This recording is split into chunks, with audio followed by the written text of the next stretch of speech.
وقالت اليهود ليست النصارى على شيء وقالت النصارى ليست اليهود على شيء وهم يتلون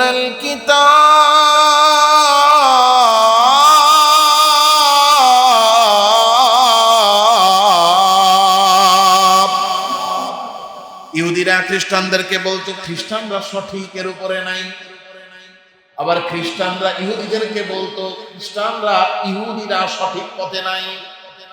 অথচ ইহুদিরাও কিতাব তিলাওয়াত করে, খ্রিস্টানরাও কিতাব তিলাওয়াত করে, কারণ এদের কাছে আছে তাওরাত, এদের কাছে ইনজিল। সবাই নিজেরটা ঠিক মনে করে আর একজনরে ব্যাঠিক বলে ও সঠিক না, আবার এরা বলে ও সঠিক না।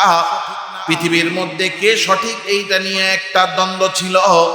কোরআনে কারীম আল্লাহ তাআলা রব্বুল আলামিন যখন নাযিল করে দিলেন, প্রথমত এমনিই তো তারা ভুলের মধ্যে ছিল, কারণ তারা তাদের কিতাবের মধ্যে রদ বদল করেছে।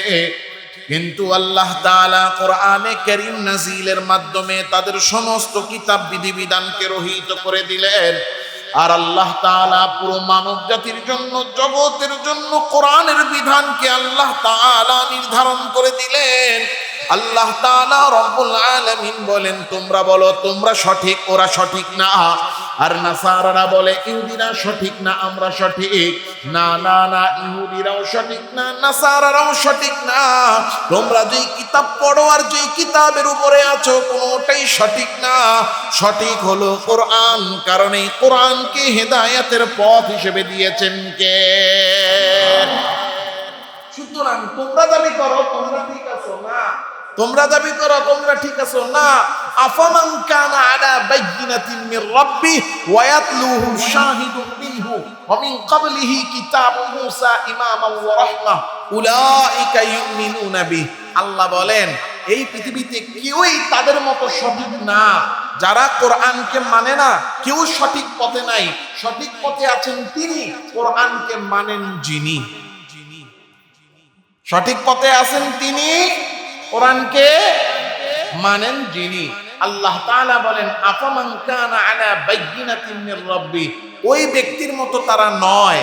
অর্থাৎ ইহুদি, নাসারা, খ্রিস্টান যারা কোরআনকে অস্বীকার করে, তারা ওই ব্যক্তির মতো নয় যিনি কোরআনের উপর অবিচল আছেন, কোরআনের উপর প্রতিষ্ঠিত আছেন। কোরআন এটাই সঠিক পথ, এটাই সঠিক মত, এটাই সঠিক ধর্ম, এটাই সঠিক কিতাব। কারণ এই কিতাব আল্লাহ তাআলা রব্বুল আলামিন একজন সাক্ষীর মাধ্যমে নবীদের কাছে পাঠিয়েছে। এই সাক্ষীকে হযরত জিবরাইল আলাইহিস সালাতু ওয়াস সালাম। জিবরাইল আলাইহিস সালাতু ওয়াস সালাম তিনি কোরআনে কারীমের সত্যতার দলিল, কারণ তিনি সরাসরি আল্লাহ তাআলা রব্বুল আলামিনের কাছ থেকে এই কোরআন নবীজি সাল্লাল্লাহু আলাইহি ওয়াসাল্লামের কাছে নিয়ে এসেছেন। ইহুদিরা কোরআনকে যে অস্বীকার করত, অস্বীকার করার কারণগুলোর মধ্যে এটাও একটা কারণ যে এই কোরআন জিবরিল আমিন নিয়ে নাজিল হয়েছে। এরা কোরআন মানতো না কেন? কোরআন নাজিল হয়েছে কার মাধ্যমে? জিবরাইল আলাইহিস সালামের মাধ্যমে। এই কারণে ইহুদিরা মানতো না। তাদের সামনে চাক্ষুষ প্রমাণ ছিল। গত তাফসিরে আমরা বলেছি, প্রথমে যখন কাফের মুশরিকরা কোরআন সত্য না মিথ্যা বুঝতে পারে নাই, তখন তারা ইহুদিদের কাছে গেছে। ইহুদিরা তখন 3টা প্রশ্ন শিখিয়ে দিছে, যে 3টা প্রশ্নে উত্তর আল্লাহ সূরা কাহাফে দিয়েছেন। আমি আর ওইদিকে গেলাম না। এরপরে যখন দেখলো যে কোনো কিছু দিয়ে আটকানো যায় না, বলছে 4টারে দ্বিখণ্ডিত করে দেখান। দ্বিখণ্ডিত করে দেখাইছে, তাও তারা মানে না। তো আল্লাহ তাআলা রব্বুল আলামিন এই কাফের মুশরিকদের অসারতা গত তাফসীর আলোচনা হয়েছে। আর আজকের আলোচনায় এসেছে ইহুদি, নাসারা, খ্রিস্টান যারা অন্য ধর্মকে সত্য মনে করে, অন্য কিতাবকে সত্য মনে করে, ওগুলো মিথ্যা। কোরআনে কারীমের উপরে ঈমান আনা এটা আমাদের জন্য অবধারিত। ইসলামী চূড়ান্ত ধর্ম, ইসলামী একমাত্র গ্রহণযোগ্য আল্লাহর কাছে ধর্ম। মুসলমানরাই আল্লাহ তাআলা রব্বুল আলামিনের কাছে গ্রহণযোগ্য, এটার প্রমাণ আল্লাহ দিচ্ছেন। এই কথা আজকে আমরা বলছি।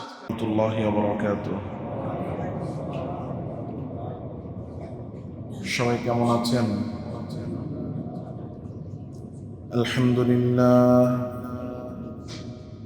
الحمد لله نحمده ونستعينه ونستغفره ونؤمن به ونتوكل عليه ونعوذ بالله من شرور أنفسنا ومن سيئات أعمالنا من يهد الله فلا مضل له ومن يضلله فلا هادي له ونشهد أن لا إله إلا الله وحده لا شريك له ونشهد أن سيدنا ومولانا محمدا عبده ورسوله الذي أرسله الله تعالى بالحق بشيرا ونذيرا وداعيا إلى الله بإذنه وسراجا منيرا أما بعد فأعوذ بالله من الشيطان الرجيم بسم الله الرحمن الرحيم أفمن كان على بينة من ربه ويتلوه شاهد منه ومن قبله كتاب موسى إماما ورحمة أولئك يؤمنون به ومن يكفر به من الأحزاب فالنار موعده فلا تك في مرية منه إنه الحق من ربك ولكن أكثر الناس لا يؤمنون ومن أظلم ممن افترى على الله كذبا أولئك يعرضون على ربهم ويقول الأشهاد هؤلاء الذين كذبوا على ربهم ألا لعنة الله على الظالمين الذين يصدون عن سبيل الله ويبغونها عوجا وهم بالآخرة هم كافرون صدق الله العظيم شكرا لله اللهم صل على محمد وعلى آل محمد صليت على إبراهيم وعلى آل إبراهيم إنك حميد مجيد اللهم بارك على محمد وعلى آل محمد كما باركت على إبراهيم وعلى آل إبراهيم إنك حميد مجيد سبحانك لا علم لنا إلا ما علمتنا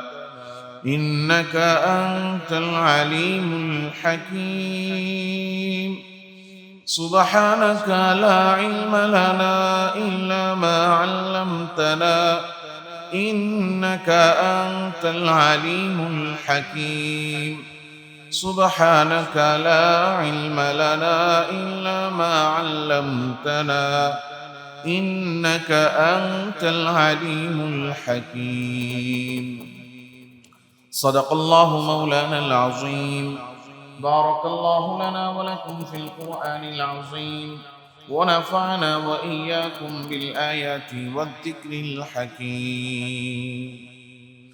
সমস্ত প্রশংসা একমাত্র আল্লাহ সুবহানাহু ওয়া তাআলার জন্য, যে মহিয়ান গরিয়ান সর্বশক্তিমান দয়ালু দাতা মেহেরবান রব্বুল আলামিন মৌলাল করিম আল্লাহ সুবহানাহু ওয়া তাআলা আমাকে আপনাকে আল্লাহ তাআলার হুকুম এশার নামাজ জামাতের সাথে আদায় করার তৌফিক দিয়েছেন এবং নামাজের পরে আল্লাহ তাআলার ঘর মসজিদে আল্লাহ তাআলা রব্বুল আলামিনের কালাম কোরআনে হাকিমকে সামনে নিয়ে কোরআন থেকে কিছু কথা বলা ও শোনার জন্য আল্লাহ আমাদেরকে আল্লাহ তাআলার দেওয়া হায়াতের সময় কাজে লাগিয়ে বসার তৌফিক দিয়েছেন। এই জন্য অন্তরের অন্তঃস্থল থেকে আল্লাহ তাআলার দরবারে কৃতজ্ঞ হয়ে কৃতজ্ঞতা আদায় করে সবাই কালিমাতুশ শুকর পাঠ করি, বলি আলহামদুলিল্লাহ।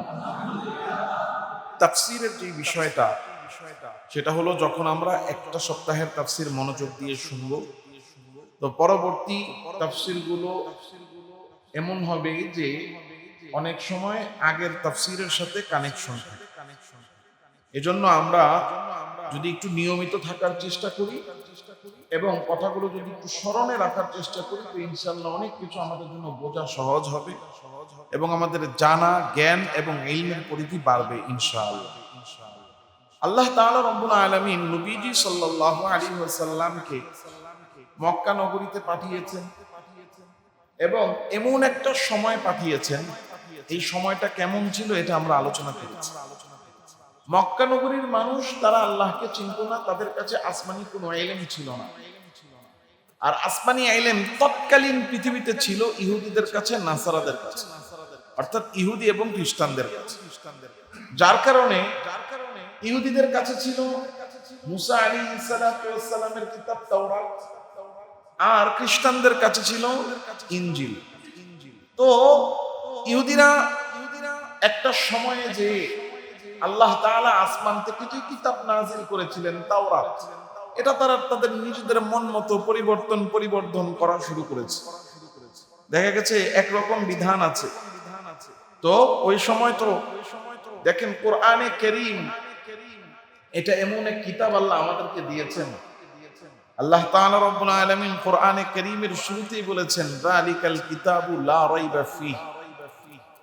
এটা এমন এক কিতাব যেটার মধ্যে কোনো সন্দেহ নেই, এমন নির্ভুল, এমন নির্ভেজাল, এটার কোনো কথা পরিবর্তন হবে তো দূরের কথা, কোনো আয়াত চেঞ্জ হবে দূরের কথা, কোনো শব্দ চেঞ্জ হবে দূরের কথা, কোনো হরফ চেঞ্জ হবে দূরের কথা, কোনো হরকত চেঞ্জ হবে দূরের কথা। কোরআনে কারীমের একটা নুকতা, মানে শুধুমাত্র একটা ফোঁটা, এই ফোঁটা কিয়ামত পর্যন্ত কেউ পরিবর্তন করতে পারবে। আল্লাহু আকবার। এটা কোরআনের মুজিজা।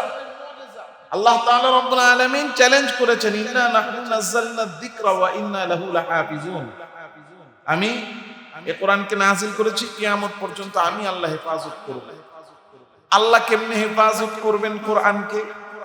আল্লাহ তাআলা রব্বুল আলামিনের কি মানুষের মতো এসে পাহারা দেওয়া লাগবে? আল্লাহ কোরআনের হেফাজত করার জন্য আপনাদেরকে লাগায়া দিয়েছে। কাদেরকে? ওই যে মুরব্বী, আমার আব্বা, আমার বাবা জানেরা, এখানে যারা আছেন ওনারা সহ, আমার ভাইয়েরা যারা আছে অল্প বয়স্ক তারা সহ, এই সমস্ত উম্মতে মুহাম্মদীকে আল্লাহ তাআলা লাগায়া দিয়েছেন কোরআন হেফাজতের জন্য। নাইলে কি দরকার ছিল? আপনি তো জীবনে হাফেজ হন নাই, আপনি মাদ্রাসায় পড়েনও নাই।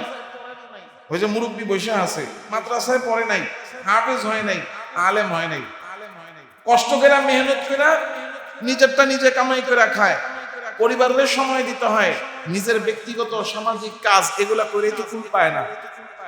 এরপরও আবার মসজিদের দায়িত্ব, এইটার পরে আবার আলগা একটা বোঝা মাথায় নিছে, মসজিদ বানায় উপরে আবার একটা মাদ্রাসা দিয়ে দিছে। কেন কেন দিলেন? আল্লাহ তাআলা রব্বুল আলামিন এই যে যারা উদ্যোগ নিয়া উপরে একটা মাদ্রাসা দেওয়া দরকার, সবাই মিলে একটা মাদ্রাসা দাও। এখন এই মাদ্রাসা শুধু দিয়া ছেড়ে দিলাম এমন না, মাদ্রাসায় কি কি দরকার। রমজান মাস আসলেই ফিকির শুরু হয়, রাস্তায় একজনের পায়ে বাতি যাই দিঘা হোক, এই যে আমগো মাদ্রাসায় কিছু যাকাতের টাকা দিও, কোরবানি আসতেছে, শুরু হয়ে গেছে, এই কোরবানি আসতেছে, চামড়াটা মাদ্রাসায় দিও, আমরা একটা কোরবানি করব, শরীক থাইকো। আবার নিজের পকেটের থেকে বের করে টাকা দিতেছে। কেন? আল্লাহ কোরআন হেফাজতের জন্য লাগাইয়া দিচ্ছে। কোরআন হেফাজত হবে কিভাবে? উম্মতে মুহাম্মাদের প্রত্যেকটা সদস্য কোরআন হেফাজতের কাজে আল্লাহ লাগাইয়া দিছে। এলাকাবাসীর দায়িত্ব, কোরআন শুদ্ধ করে পড়তে পারে না, তারপরে যদি বলি যে আরবি 29টা হরফ ঠিকঠাক মতো বলেন, আলিফ বা তা সা কইয়া জিন বুইলা খা শুরু করবে, কথা কন না। কিন্তু তিনিও গিয়া খালি বলা হয়েছে ওরা মাদ্রাসায় এটা লাগবে, ঠিক আছে 10,000 টাকা দরকার, আমার সামর্থ্য আছে 1,000, আমি বের করে দিয়ে দিই।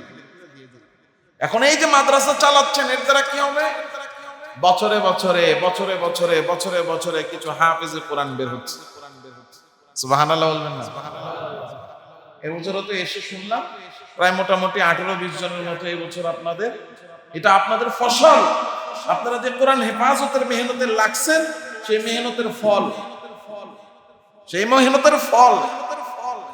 এখন পৃথিবীর সব বই থেকে যদি নুকতা একটা চেঞ্জ করা হয়, জবরজের একটা পাল্টানো হয়, আয়াত একটা পাল্টানো হয়, ওই বাচ্চার সামনে যখন কিনা ওই পাল্টানো আয়াত একটা বাদ দিয়া পড়া হবে, সে বলবে আরে মাঝখানে তো একটা আয়াত রয়ে গেছে। হুজুর আপনি যে আলহামদুলিল্লাহি রাব্বিল আলামিনের জায়গায় আলহামদুলিল্লাহু রাব্বিল আলামিন পড়লেন, এখানে তো হু হবে না, লিল্লাহি হবে। দেখেন না, আমরা তারাবি পড়াই, তো তারাবি পড়ানোর পরেই একদল বের হয়ে কয় ভুল পড়লো, লোকমাটা দিল না কেন? কয়নি কি বলে কিনা? আরে আজকে তো হুজুরের 2টা ভুল করে ফেলাইছে। আজকে হুজুরের একটা লোকমা গেছিল, একটা হইল সংশোধন করার জন্য ভুল দ্বারা, আর যারা সংশোধন করার জন্য না, যারা মনে করেন চিন্তা করে হ্যাঁ ভুল করছে মানুষকে জানাই, তো গিয়া সবার কাছে কয় আজকে হুজুরের 2টা ভুল করছে, লোকমা দেয় নাই কি।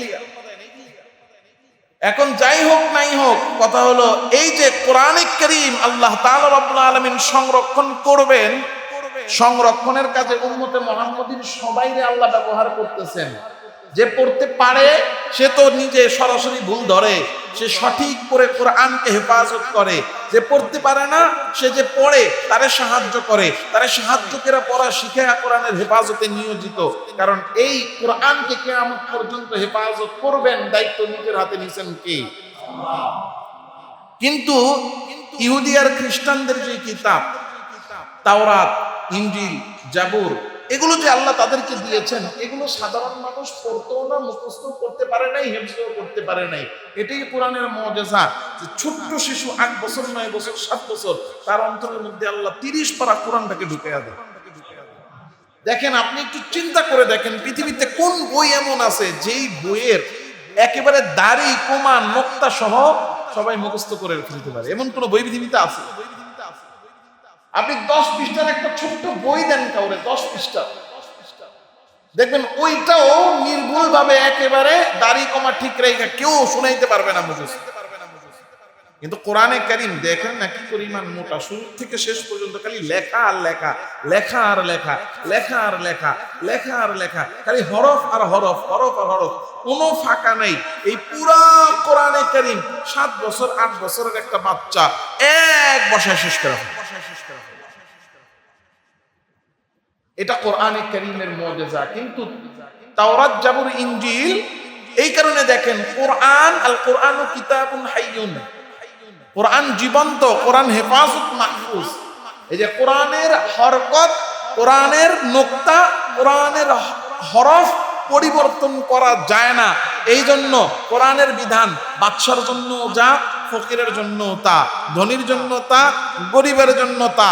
কারো মন চাইলো আর সে কোরআনের বিধান পাল্টে ফেলবে, এটা সম্ভব? গত সপ্তাহে তো ঘটনা শুনেছি, ওমর রাদিয়াল্লাহু আনহুর কাছে আসছিল না? কারা আসছিল কোন দেহি মনে আছে? কুদ্দুরা, হ্যাঁ বলেন, বল কারা আসছিল?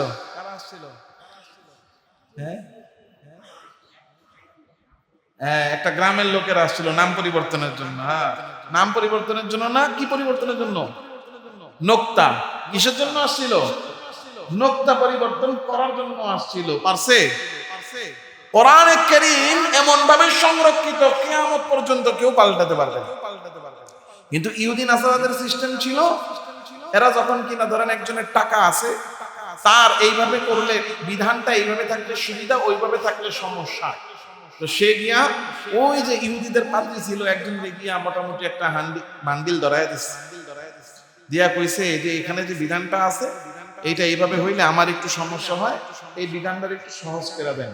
তো সে বাস ওই জায়গায় গিয়া একটা লেখা পরিবর্তন করে বিধানটারে পাল্টায় দিচ্ছে।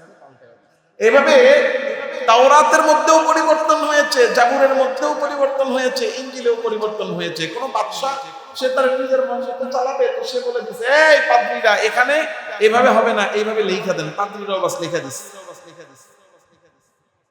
এই কারণে ইহুদিদের কিতাবের মধ্যেও কিছু পরিবর্তন আছে, নাসারাদের কিতাবেও পরিবর্তন আছে, তাওরাতেও কিছু জিনিস চেঞ্জ হয়েছে, জাবুরেও ইনজিলেও কিছু জিনিস চেঞ্জ হয়েছে। এজন্য ইহুদিরা খ্রিস্টানদেরকে বলতো وقالت اليهود ليست النصارى على شيء।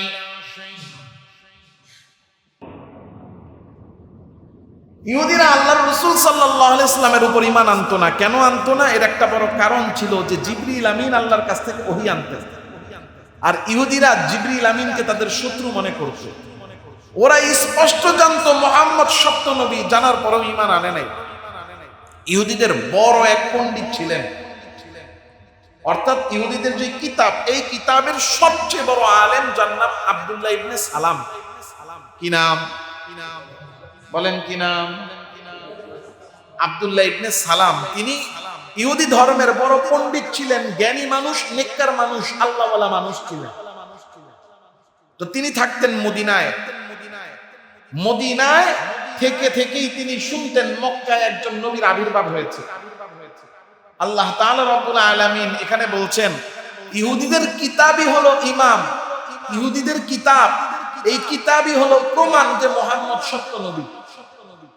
কারণ ইহুদিরা যে শেষ নবীরে যাচাই বাছাই করত, শেষ নবী কে হবে, এই সমস্ত নিদর্শনগুলো তো আসমানি কিতাবে ছিল। তাহলে আসমানি কিতাবে যে সমস্ত নিদর্শন আছে, ওই নিদর্শনগুলো যার মধ্যে পাওয়া যাবে, আসমানি কিতাব অনুযায়ী নিদর্শন পাওয়া ব্যক্তি তো হলো নবী। মুহাম্মদ শেষ নবীর গুণাবলী কি হবে? সত্যবাদী হবে, দেখতে এমন হবে, তার খতমে নবুয়তের মোহরের সিল তার পিঠে থাকবে, ইত্যাদি ইত্যাদি আলামত, এগুলো শেষ নবীর হবে। এটা ইহুদিদের কিতাবে লেখা আছে। তখন একজন ব্যক্তির মধ্যে ওই আলামতগুলো যদি পাওয়া যায়, মুহাম্মদুর রাসূলুল্লাহর মধ্যে ওই আলামতগুলো পাওয়া গেল, এর মানে মুহাম্মদ যে নবী, এটার দলিল তো তাদের কিতাব। কথা বলেন, বুঝতে পারছেন? তা আব্দুল্লাহ ইবনে সালাম তো জানেন যে শেষ নবী কেমন হবে। তো তিনি মনে মনে চিন্তা করতেন, এই মুহাম্মদকে যদি আমি পাই তাহলে আমি পরীক্ষা করে দেখব, আর যদি মিলে যায় তাহলে আমি তার উপর ঈমান আনবো। এই অপেক্ষায় তিনি আছেন। তো নবীজি নবুয়ত পাওয়ার পরে 13 বছর পর্যন্ত মক্কায় দাওয়াত দিতেছেন, কিন্তু মক্কার কাফের মুশরিকরা নানা রকম পেরেশানি দেওয়ার কারণে সর্বশেষ তিনি আল্লাহর হুকুমে হিজরত করলেন, মক্কা ছেড়ে চলে গেলেন। গেলেন কোথায়? মদিনায় যাওয়ার পরেই এই আব্দুল্লাহ ইবনে সালামের কানে আওয়াজ আসলো যে নবীজি সাল্লাল্লাহু আলাইহি ওয়াসাল্লাম মদিনায় এসে প্রবেশ করেছেন। আব্দুল্লাহ ইবনে সালাম ক্ষেতের মধ্যে সম্ভবত কাজ করতেছিলেন, কিছু একটা বাঁধতেছিলেন অথবা জড়ো করতেছিলেন। আব্দুল্লাহ ইবনে সালামের কানে আওয়াজ আসলো, আব্দুল্লাহ ইবনে সালাম মক্কার নবী, দো জাহানের সরদার আকায়ে নামদার মুহাম্মদুর রাসূলুল্লাহ সাল্লাল্লাহু আলাইহি ওয়াসাল্লাম মদিনায় প্রবেশ করেছেন। নবীজি প্রবেশ করেছেন, এই ঘোষণা হওয়ার সাথে সাথে মক্কার ছোট বড় একেবারে আবাল বৃদ্ধ বনিতা সবাই গিয়ে নবীজিকে ঘিরে ধরেছে। আব্দুল্লাহ ইবনে সালাম কাজ রেখে দৌড়ে চলে গেলেন নবীজিকে দেখার জন্য। নবীজিকে দেখার জন্য দূর থেকে তাকান, কিন্তু এমন জটলা নবীজিরে দেখা যায় না। অনেকক্ষণ পরে একটা ফাঁকা দিয়া নবীজির চেহারাটা তিনি দেখতে পেলেন। শুধু চেহারাটাই দেখলেন না, তার কানের মধ্যে আওয়াজ আসলো, নবীজি মানুষকে দাঁড়ায়া দাঁড়ায়া ভিড়ের মধ্যে নসিহত করেন, আফশুস সালাম ওয়া আতইমুত তাআম ওয়াসিলুল আরহাম ওয়া সাল্লু বিল লাইলি ওয়ান নাসু নিয়াম।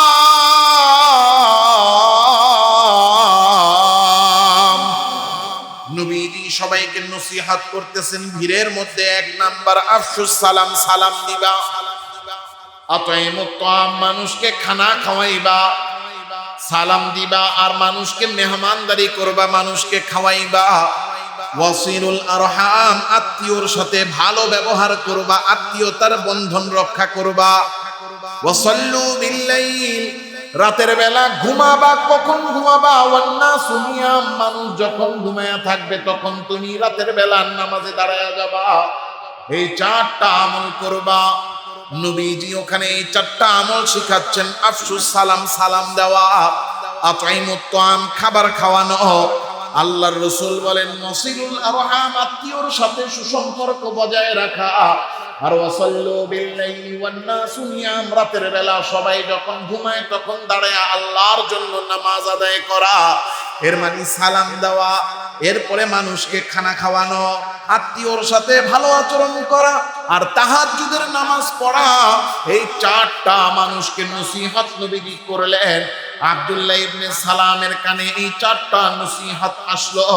আর আব্দুল্লাহ ইবনে সালাম ওই মুহূর্তে দেখলেন একটা জটলার ভিতর থেকে একটা ফাঁকা বের হয়েছে, যেই ফাঁকা দিয়া নবীজি সাল্লাল্লাহু আলাইহি ওয়াসাল্লামের চেহারা মুবারকটা ওই ফাঁকা দিয়া দেখা যায় ভিড়ের মধ্যে। চেহারাটা দেখার সাথে সাথে আব্দুল্লাহ ইবনে সালাম তার মুখ থেকে আওয়াজ বের হয়ে গেল, লাইসা হাদা ওয়াজহুল কাযিব, আমি যেই চেহারা দেখলাম এই চেহারা যদি মুহাম্মদের হয় তাইলে এই চেহারা কোনো মিথ্যাবাদীর চেহারা নয়, এই চেহারা হলো সত্যবাদীর চেহারা। এই চেহারা কোনো মিথ্যাবাদীর চেহারা হতে পারে না, এটা মানে সত্যবাদীর চেহারা। আব্দুল্লাহ ইবনে সালাম আল্লাহর রাসূল সাল্লাল্লাহু আলাইহি সাল্লাম যখন ফুরসত পেলেন ভিড় থেকে বের হলেন, এবার সাক্ষাৎ করতে আসছে আয়েশা। এবার আল্লাহর রাসূল সাল্লাল্লাহু আলাইহি সাল্লামকে বলে, মুহাম্মদ ইন্নী সাইলুকা আন সালাত লা ইয়ালামুহুন্না ইল্লা নবী, আমি এতদিন যাবত শুনতেছি আপনি নবী, আর মনে মনে অপেক্ষায় ছিলাম আল্লাহ যেন আমাকে আপনার সাক্ষাৎ দেয়। আব্দুল্লাহ ইবনে সালাম নবীজিকে বলতেছেন, মনে মনে আশায় ছিলাম আল্লাহ যেন আমাকে আপনার কি দেয়, সাক্ষাৎ দেয়। তো আমি আপনার সাক্ষাৎ পেয়েছি, তো আপনাকে আমি তিনটা প্রশ্ন করতে চাই। ইন্নী সাইলুকা আন সালাতিন লা ইয়ালামুহুন্না ইল্লা নবী, আমি যেই প্রশ্ন তিনটা আপনাকে করব এই তিনটা প্রশ্নের উত্তর একজন নবী ছাড়া কারো পক্ষে দেওয়া সম্ভব না।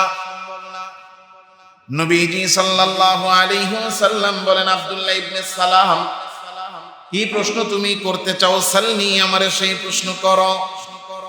সাথে সাথে আব্দুল্লাহ ইবনে সালাম, এই যে তিনি ইহুদি ধর্মের পণ্ডিত ছিলেন, ইহুদি কিতাবের আলেম ছিলেন, তিনি তার কিতাবী ইলম থেকে, ওহীর ইলম থেকে তিনি তার প্রশ্ন নবীজির প্রশ্ন করতে লাগলেন। মা আউয়ালু আয়াতিস সাআহ, ও মুহাম্মদ আপনি আমারে বলেন কিয়ামতের আলামতের মধ্যে সর্বপ্রথম আলামত কি হবে? এক নাম্বার প্রশ্ন, কিয়ামতের সর্বপ্রথম আলামত কি হবে? বলেন এক নাম্বার প্রশ্ন কি? কিয়ামতের সর্বপ্রথম আলামত কি হবে সেটা আমাকে বলেন।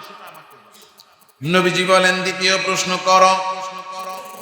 আব্দুল্লাহ ইবনে সালাম বলতেছেন, মা আউয়ালু তাআমি আহলিল জান্নাহ, মা আউয়ালু তাআমিন ইয়াকুলুহু আহলুল জান্নাহ।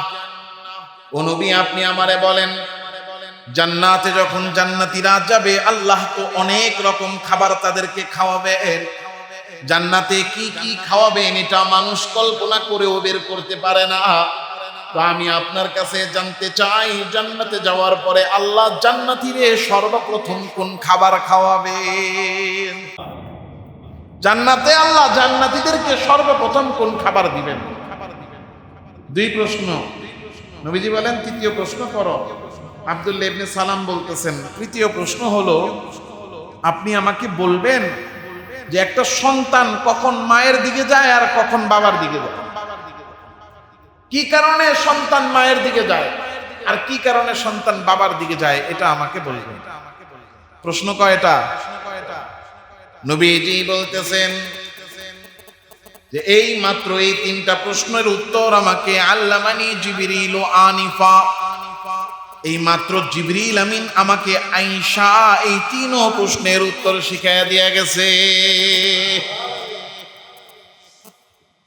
এবার এই যে আব্দুল্লাহ ইবনে সালাম প্রশ্ন করেন, আই জিবরিল, ও আমার নবী, ও মুহাম্মদ, কোন জিবরিল? কোন জিবরিল? যেই জিবরিল ইহুদিরা নিজেদের শত্রু মনে করে, আপনি কি ওই জিবরিলের কথা বললেন নাকি? ইহুদিরা জিবরিল আলাইহিস সালাতু ওয়াস সালামকে শত্রু মনে করে। জিবরিল আলাইহিস সালামকে কি মনে করে? শত্রু মনে করে। এই যে তারা যে ঈমান আনে নাই, ইসলাম গ্রহণ করে নাই, এর যতগুলো কারণ, এর মধ্যে একটা কারণ যে এই কোরআন জিবরিল আমিন নিয়ে নাজিল হয়েছে। কোন জিবরিল? যে জিবরিলকে ইহুদিরা শত্রু মনে করে। নবীজি বললেন, হ্যাঁ, ওই জিবরিল আমিন আমাকে এই তিন প্রশ্নের উত্তর শিখিয়ে দিয়েছে। নবীজি এবার বলতে লাগলেন, আম্মা আউয়ালু আশরাতিস সাআহ ফানারুন ইয়াখরুজু মিনাল মাশরিকি ফানারুন ইয়াখরুজু ওয়া ইয়াসুকুন নাস মিনাল মাশরিকি ইলাল মাগরিব। নবীজি সাল্লাল্লাহু আলাইহি ওয়াসাল্লাম বলতেছেন, তুমি যে কিয়ামতের শর্তগুলোর কথা জিজ্ঞাসা করেছ, মা আউয়ালু আশরাতিস সাআহ, কিয়ামতের প্রথম আলামত কি? আম্মা আউয়ালু আশরাতিস সাআতি ফানারুন, আরে কিয়ামতের প্রথম আলামত হলো একটা আগুনের গোলা, যেই গোলাটা পূর্ব দিক থেকে বের হবে, বের হয়ে পৃথিবীর সমস্ত মানুষকে ইয়াসুকুন নাসা ইলাল মাগরিব, মানুষকে একেবারে পূর্ব দিক থেকে ধাওয়া দিয়া একেবারে সমস্ত মানুষকে পশ্চিমের দিকে নিয়ে যাবে। ওই যে পূর্ব থেকে পশ্চিমের দিকে মানুষকে ধাওয়া দিয়া যে আগুনের গোলাটা নিয়ে যাবে, ওই আগুনের গোলাটাই হলো কিয়ামতের প্রথম আলামত। কিয়ামতের প্রথম আলামত হলো একটা আগুনের গোলা, যেটা বের হবে সমস্ত মানুষকে পূর্ব দিক থেকে পশ্চিম দিকে ধাওয়া দিয়ে নিয়ে যাবে। নবীজি বলেন, ওয়া আম্মা আউয়ালু তুআমি আহলিল জান্নাহ ফাজিয়াদাতু কাবিদিল হিহুত। নবীজি বলতেছেন, তোমার দ্বিতীয় প্রশ্ন ছিল জান্নাতীদের প্রথম খাবার কি হবে? জান্নাতীদের প্রথম খাবার হবে মাছের কলিজার অতিরিক্ত অংশ। মাছের কলিজার অতিরিক্ত একটা অংশ, যেটা আল্লাহ দুনিয়াতে দেন নাই, ওটা আল্লাহ জান্নাতে মানুষকে মেহমানদারি হিসেবে প্রথম খানা হিসেবে আল্লাহ খাওয়াবে। 3 নম্বর প্রশ্ন ছিল কখন সন্তান বাবার দিকে যায় আর কখন সন্তান মায়ের দিকে যায়। আল্লাহ রাসূল বললেন তৎকালীন সময়ের হিসাব অনুযায়ী যে বাবা যদি প্রবল হয় তাহলে সন্তান বাবার দিকে যায়, মা যদি প্রবল হয় তাহলে সন্তান মায়ের দিকে যায়। অর্থাৎ মায়ের আকৃতি, মায়ের আলামত, মায়ের মতো চোখ। আবার বাবা যদি প্রবল হয়, এটাকে বিজ্ঞানের ভাষায় বলে ডিএনএ। ডিএনএটা এখানে যেহেতু শুক্রাণু এবং ডিম্বাণু দুইটা জিনিসের সংমিশ্রণে একটা বাচ্চাকে আল্লাহ জন্ম দেন, এই শুক্রাণু এই ডিম্বাণুর মধ্যে কিছু কিছু ক্ষেত্রে প্রবলতার কিছু ব্যাপার আছে।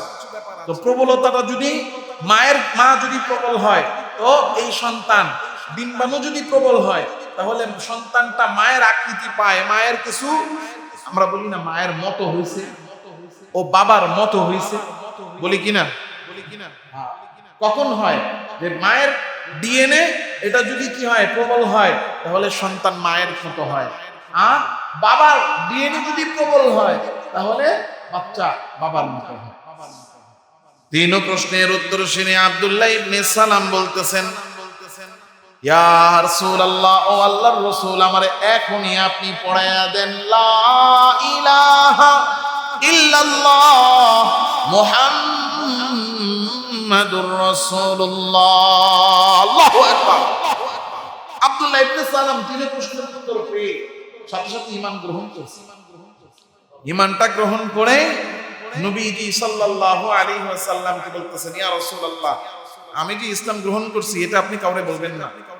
এখন ইহুদিদের লোকজন আসবে, আসলে আগে আপনি তাদেরকে জিজ্ঞাসা করবেন আমি লোক কেমন। আল্লাহ রাসূল সাল্লাল্লাহু আলাইহি ওয়াসাল্লাম ইহুদিদের কিছু লোকদেরকে ডাকলেন, যেহেতু তিনি মদিনায় গেছেন, ইহুদিদের সর্দার এবং তাদের প্রতিনিধি আর লোকজনকে ডাকলেন। ডাকার পরে জিজ্ঞাসা করলেন আব্দুল্লাহ ইবনে সালাম কে? তো তারা বলতেছে তিনি আমাদের মধ্যে বড় আলেম। তিনি কেমন? তিনি আমাদের নেতা, আমাদের সর্দার, এবং তার বাবাও আমাদের সর্দার। ওয়া সাইয়্যিদুনা ওয়া আবুহু সাইয়্যিদুনা। আল্লাহ রাসূল বলতেছেন, যদি আমি বলি যে যদি আব্দুল্লাহ ইবনে সালাম ইসলাম গ্রহণ করে, এটা সে করবে না, তবে যদি করে তাহলে সে ক্ষতিগ্রস্ত হবে। সাথে সাথে আব্দুল্লাহ ইবনে সালাম পিছন থেকে বের হয়ে বলতে লাগলেন যে আশহাদু আল্লা ইলাহা ইল্লাল্লাহ ওয়া আশহাদু আন্না মুহাম্মাদান রাসূলুল্লাহ। আমি সাক্ষ্য দিচ্ছি আল্লাহ ছাড়া কোনো ইলাহ নাই আর মুহাম্মদ রাসূল। জোরে বলেন কার? সাথে সাথে ইহুদিরা বলতেছে যে ও আমাদের মধ্যে সবচেয়ে নিকৃষ্ট, ওর বাবাও আমাদের মধ্যে সবচেয়ে নিকৃষ্ট। আল্লাহ তাআলা রাব্বুল আলামিন বলছেন, এই যে কোরআন, এটা হলো জীবন্ত মুজিজা। আব্দুল্লাহ ইবনে সালাম জীবন্ত মুজিজা ছিল। ফেরেশতা জিবরিল আমিন আলাইহিস সালাম কোরআনের সত্যতার জীবন্ত মুজিজা। সব জেনে শুনে দেখে বুঝেও তারা ইমাম ওয়া রাহমা, তাদের কিতাব এই প্রমাণ দিত যে মুহাম্মদ সত্য নবী, কোরআন সত্য ধর্ম। এরপরে ওয়ামাই ইয়াকফুর বিহি মিনাল আহজাব, তারা আল্লাহ তাআলা রাব্বুল আলামিনের উপর ঈমান আনে নাই, কোরআনকে সত্য কিতাব হিসেবে গ্রহণ করে নাই। আল্লাহ বলেন যে সমস্ত গোত্রের লোকেরা ঈমান আনে নাই, কুফর করেছে, ফান্নারু মুঈদু, জাহান্নাম হলো তাদের বাসস্থান। সুতরাং ফালা তাকু ফী মিরিয়াতিন মিন, ও ঈমানদার, ও আমার বান্দা, কোরআনের ব্যাপারে বিন্দু পরিমাণ সন্দেহে তুমি থাইকো না। ইন্নাহুল হাক্কু মির রাব্বিক, কারণ এই কোরআন সত্য। ধরে বলেন কার পক্ষ থেকে? ওয়ালাকিন্না আকতারান নাসি লা ইয়ালামুন, তবে অধিকাংশ মানুষই এটা জানে না, এটা বুঝে না, বুঝতে চায় না। আল্লাহ তাআলা রাব্বুল আলামিন বলছেন, দেখেন এই কোরআন কথা কার? কোরআনকে না মানা, কোরআনকে অস্বীকার করা, এটা হলো আল্লাহর কথাকে অস্বীকার করা। কোরআনকে সত্য মনে না করা, এটা এর মানে হলো আল্লাহকে মিথ্যা মনে করা। কোরআনের কোন কথাকে আমি মানি না, এর মানে হলো আল্লাহর কথাকে মানতেছি না। কোরআনের কোন কথা বিশ্বাস করছি না, এর মানে আল্লাহর কথাকে সত্য মনে করছি না। আর এটা আল্লাহ বলেন, মান আযলামু মিম্মান ইফতারা আলাল্লাহি কাযিবা, পৃথিবীতে তার চেয়ে বড় মিথ্যাবাদী কে আছে যে আল্লাহর ব্যাপারে মিথ্যাচার করে, আল্লাহকে সত্য মনে করে না, আল্লাহ তাআলা রাব্বুল আলামিনের ব্যাপারে মিথ্যা মনে করে। তার চেয়ে বড় জালেম এই জমিনে আর কেউ। উলাইকা ইউরাদুনা আলা রাব্বিহিম। কোরআনে কারীম আমরা পড়ি না, কোরআন বুঝি না, কোরআন মানি না, কোরআনের কথা বললে আমরা শুনি না, শুনতে চাই না। দেখেন কোরআনে সুদকে হারাম করা হয়েছে। সুদের ওয়াজ করলে একদল খুশি হয় আর একদল বেজার হয়। কথা কন্যাকে সুদ আল্লাহ তাআলা রাব্বুল আলামিন হারাম করেছেন। এই সুদ আমি খাইলেও হারাম, আমার বাবা খাইলেও হারাম, আমার ছেলে মেয়ে খাইলেও হারাম, এই একটা মসজিদের ইমাম সাহেব, খতিব সাহেব খাইলেও হারাম, বাংলাদেশের সবচেয়ে বড় আলেম খাইলেও হারাম। এই সুদ ডক্টর ইউনূস খাইলেও হারাম। এই সুদ এই বাংলাদেশের যেই খাক, ইমানদার মুসলমান সুদ যেই খাক, তার জন্য হালাল না হারাম? শুধু অমুক খাইলে হালাল আর তমুক খাইলে হারাম, ব্যাপারটা এমন না। বরং এই সুদকে সমস্ত মুসলমান, সমস্ত মানুষের জন্য হারাম, নিষিদ্ধ, অপবিত্র ঘোষণা করেছেন কে? কিন্তু আমাদের অবস্থাটা এরকম, আমরা কোরআনের কিছু মানি, কিছু মানি না। কিছু ওয়াজ করলে ভাল লাগে, কিছু ওয়াজ করলে ভাল লাগে না। হুজুর এই বিষয়ে ওয়াজ না করলে কি হয়? কথা কম, রাগ করতেছেন? সুদের ওই যে বললাম, সুদের ওয়াজ করলে একদল খুশি একদল বেজার, ঘুষের ওয়াজ করলে একদল খুশি একদল বেজার। মিরাসের আলোচনা আল্লাহ কোরআনে করেছেন, সম্পত্তি বন্টনের কথা। এই ওয়াজ করলে একদল খুশি হয় আর একদল বেজার হয়। কথা কন্যাকে আপনি সমাজে ওজনে কম দেয়, এই ওয়াজ করবেন, একদল খুশি একদল বেজার। দেখেন একসাথে দেখেন, আমি কেন বুঝাই, একই ব্যক্তি কোরআনে কারীম থেকে তার সামনে সুদের ওয়াজ করা হইলো, সে খুব খুশি, হ্যাঁ আজকে হুজুরের সুদ করলে ইচ্ছা মতো দোলাই দিচ্ছে। এরপরের জুম্মায় গিয়ে বয়ান হইলো, কি বয়ান হইলো? বয়ান হইলো ওজনে কম দেওয়া নিয়া, 1 নাম্বার বইলা 2 নাম্বার মাল বেচা নিয়া। এখন এই বছর তার খুব মন খারাপ, গিয়া কইতেছে হুজুরে খালি ঘুরা ফিরা খালি আমরা যারা ব্যবসা করি আমগো বিরুদ্ধেই কয়। কথা বলেন না, আসেনি? তাহলে আল্লাহ তাআলা রব্বুল আলামিনের কথা যেটা আপনার মন মতো হইলো ওইটা আপনি মানলেন, যেটা মন মতো হইলো না ওইটারে আপনি কেমন যেন অপছন্দ করলেন, ওইটার আপনি মানতে চাইলেন না। হুজুরে খালি ওয়াজ করলেই বলি দুনিয়ার বাস্তবতা বুঝতে হইব না? কথা কন না, কয়নি এই কথাটা? হুজুর গো কাপ্তা খালি ওয়াজ করা, আমরা না দুনিয়ায় চলি, দুনিয়ার বাস্তবতাটা না আমরা বুঝি। ব্যবসা করতে গেলে একটু দুইটু মিথ্যা কথা কোয়া লাগে, এছাড়া উপায় নাই। সরকারি অফিসে গেলে একটু দুইটু ঘুষ লেনদেন করা লাগে, এটা কিছু করার নাই। এই যে আমরা বলি, দেখেন একটা হলো অপরাধ করি, আমি অপরাধ করতেছি, ভুল মানি, আমি অপরাধী, এতটুকু হইলে ঠিক আছে। কিন্তু যখন এটা হইলে গুনাহগার, তবে ঈমান নষ্ট হয় না, কিন্তু কয় এর দূরে করা লাগেই। লাগেই মানে কি? এটারে বৈধ বানাইতেছে, একটু লাগেই, এতটুকু করে। এই বয়সে না করলে কবে করব? কি এই শব্দগুলো, এই কথাগুলো আমাদের সমাজে আছে না নাই? এটাই তো বয়স, এই বয়সে না করলে কবে করব? তাহলে এমন একটা কথা যখন বললো যে নাচ গান করার, এটাই তো একটা বয়স, এই বয়সে তো করবই, এর মানে বোঝা গেল এই বয়সে করলে সমস্যা না, এটা আইব না, এটা দোষ না, এটা অপরাধ না। তাহলে আল্লাহ যেটারে হারাম করছে আপনি বয়সের দোহাই দিয়ে সেটারে হালাল করলেন, তাহলে আল্লাহর কথা মানলেন না আল্লাহর কথারে মিথ্যা বানাইলেন? আল্লাহ বলেন মান আযলামু মিম্মান ইফতারা আলাল্লাহি কাযিবা, এর চেয়ে বড় মিথ্যাবাদী আর কেউ নাই, এর চেয়ে বড় জালেম কেউ নাই যে আল্লাহকে মিথ্যা প্রতিপন্ন করে। উলাইকা ইউরাদুনা আলা রাব্বিহিম, এদের প্রত্যেককে যারাই আল্লাহ তাআলা রব্বুল আলামিনের ব্যাপারে মিথ্যাচার করে, এদের প্রত্যেককেই কিয়ামতের ময়দানে আল্লাহর সামনে দাঁড় করাইয়া দেওয়া হবে। দেখেন আরেক গ্রুপ আছে, বানায়া বানায়া কথা কয় আর আল্লাহর নামে চালায়া দেয়। যেমন শিয়াদের মধ্যে একটা বিশ্বাস আছে যে কোরআনে কারীম আমরা যেটা দেখি সেটা হলো প্রকাশ্য, কোরআনের কিছু অংশ নাকি গোপন আছে, বলেন না নাউজুবিল্লাহ। শিয়াদের এই ভ্রান্ত আকীদা বাংলাদেশের কিছু ভণ্ড মাজার আছে, কিছু ভণ্ড দরবার আছে, এই দরবারের ভণ্ড পীরগুলা, এই ভণ্ড পীরের ভণ্ড মুরিদ যারা, এরাও এসে আপনারা কইবেন যে তোমরা তো জাহিরি কোরআন নিয়ে আসো, কোরআনের জাহিরি যেরকম 30 পারা, বাতিনিও নাকি 30 পারা, কন্যা নাউজুবিল্লাহ। এইভাবে বলতেছে তার মন মতো। আপনি ধরেন কখনো কখনো এদের সাথে যদি আপনার কখনো তর্ক হয় নামাজ নিয়া, রোজা নিয়া, পর্দা নিয়া, তাহলে দেখবেন আপনারা কইব আল্লাহ পাক বলছেন এইভাবে করতে। ভাই কোথায় কইছে? আল্লাহ পাক বলছে। আছে না নাই? হ্যাঁ, এভাবে বলে আল্লাহ পাক বলছেন। ভাই আল্লাহ পাক কোথায় বলছেন? ও কিন্তু সূরা ফাতিহা শুদ্ধ করে পড়তে পারে না, এক ওয়াক্ত নামাজ পড়ে না, হ্যাঁ কোরআনে কারীম জীবনে কইলা সে শুনে নাই, দেখে নাই, ওর মনে যেটা চায় ও এটা বলতেছে, আর বলার সাথে সাথে বলতেছে আল্লাহ পাক বলছেন, আল্লাহ পাক বলছেন, আল্লাহ পাক বলছেন। আল্লাহ পাক কি বলছেন? মন ঠিক করতে হইব, হ্যাঁ চোখের পর্দা এটা পর্দা না, মনের পর্দা বড় পর্দা। আল্লাহ পাক মন ঠিক করতে কইছে। আমি কথাটা বানায়া বলি নেই, বাস্তবে শুনছি এই জন্য বলতেছি। তাহলে এই যে বললো আল্লাহ পাক বলছেন যে চোখের পর্দা আসল পর্দা না, মনের পর্দা বড় পর্দা, নাউজুবিল্লাহ। এই কথাটা বলে আল্লাহ তাআলা রব্বুল আলামিনের ব্যাপারে সত্য কথা বললো না মিথ্যাচার করলো? আল্লাহ বলেন উলাইকা ইউরাদুনা আলা রাব্বিহিম, এদেরকে আল্লাহর সামনে পেশ করা হবে। ওয়া ইয়াকুলুল আশহাদ হাউলাইল্লাযীনা কাযাবু আলা রাব্বিহিম, তাদের বিরুদ্ধে সাক্ষ্য দাঁড়িয়ে যাবে, এই সাক্ষ্যরা বলতে থাকবে আল্লাহ কাযাবু আলা রাব্বিহিম, এরা আপনার ব্যাপারে মিথ্যাচার করেছে। আল্লাহ তাআলা রব্বুল আলামিন ঘোষণা দিয়ে দিবেন আলা লানাতুল্লাহি আলা যালিমিন, হে পৃথিবীর মানুষ জেনে নাও এরা জালেম, আমি আল্লাহর ব্যাপারে মিথ্যাচার করেছি, এদের চেয়ে বড় জালেম আর কেউ নাই। সুতরাং আমি আল্লাহ এই মিথ্যাচারী জালেমদের উপরে আমি আমার লানত দিয়ে দিই। এবং এরা দেখেন যারা আল্লাহর ব্যাপারে মিথ্যাচার করে, নিজেরা তো আল্লাহর হুকুম মানেই না, অন্যদেরকেও আল্লাহর হুকুম মানতে দেয় না। আল্লাযীনা ইয়াসুদ্দুনা আন সাবিলিল্লাহি ওয়া ইয়াবগুনাহা ইওয়াজা, নিজের আল্লাহর হুকুম মানে না, অন্যরেও মানতে দেয় না।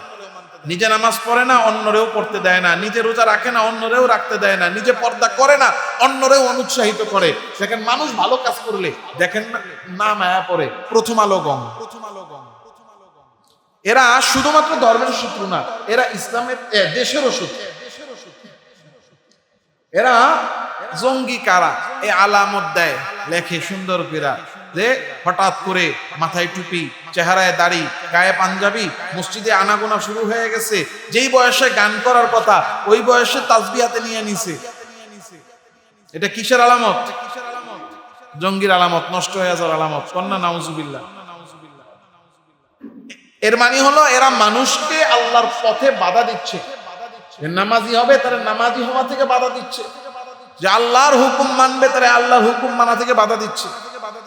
এই যে আল্লাহর হুকুম থেকে মানুষকে বাধা দেওয়া, বহু মা বাবাও আছে, সন্তান সুদের চাকরি করবে না, সন্তান ঘুষের চাকরি করবে না, জোর করে এটাই করতে হবে, এছাড়া উপায় নাই। আল্লাহ বলেন আল্লাযীনা ইয়াসুদ্দুনা আন সাবিলিল্লাহি ওয়া ইয়াবগুনাহা ইওয়াজা, যারা আল্লাহ তাআলা রাব্বুল আলামিনের পথে মানুষকে বাধা দেয়, ঈমান আনতে বাধা দেয়, আমলে বাধা দেয়, আল্লাহর হুকুমের উপর চলতে বাধা দেয়। ওয়া হুম বিল আখিরাতি হুম কাফিরুন, কিয়ামতের আখিরাতের ব্যাপারে এরা অস্বীকারী, এরা আল্লাহর সামনে কাফের হয়ে এরা উঠবে। Presents by Kuakata media centre. হক্কানি আলেমদের নিত্য নতুন ভিডিও পেতে আমাদের চ্যানেলটি সাবস্ক্রাইব করুন। কুয়াকাটা মিডিয়া সেন্টার, ইসলামিক বিনোদনের বিশ্বস্ত সঙ্গী।